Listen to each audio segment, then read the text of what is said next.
Finally, something took the heat off him. I am calling for a bipartisan investigation in the Senate of this mishandling. Any Senate Republican who was up in arms years ago about emails and unsecured servers should be outraged by the Secretary of Defense's carelessness. Hillary homebrewed a server in her basement with thousands of classified files and then acid washed it when she got caught. And no one's being two-faced. It was an accident, maybe identity theft. And there is an investigation. And no one was two-faced on the chat either. The conversation was professional, serious, and thoughtful. And most importantly, America first. Vance, Hegseth, Walt, Stephen Miller were wrestling with the issue of why we're protecting commercial shipping for our allies when they're screwing us, not paying NATO dues and tariffing our exports. JD brought it up first, saying this, quote, I think we are making a mistake. 3% of U.S. trade runs through the Suez. 40% of European trade does.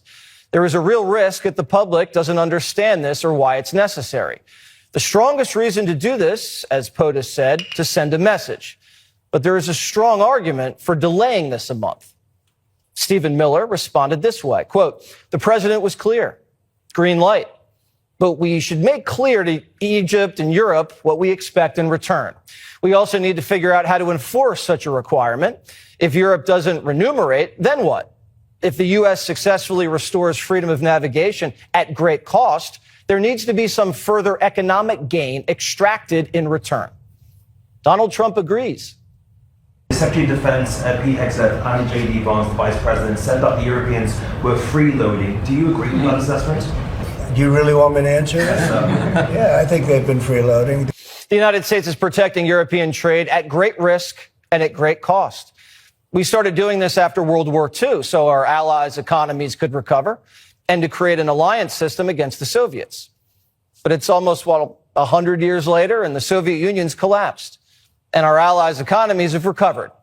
Quite well, actually. But we're still paying to protect BMWs going from Germany to Asia. Protect Chardonnay going from France to Japan. Protect pasta from going from Italy to Indonesia. Our allies are taking advantage. So you want your ships protected? Drop your tariffs. That's the deal. And the Cold War's over. Today's bigger threat's China.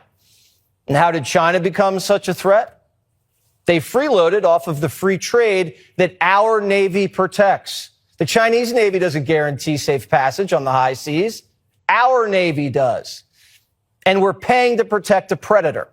China's dumping cheap steel and EVs into our markets,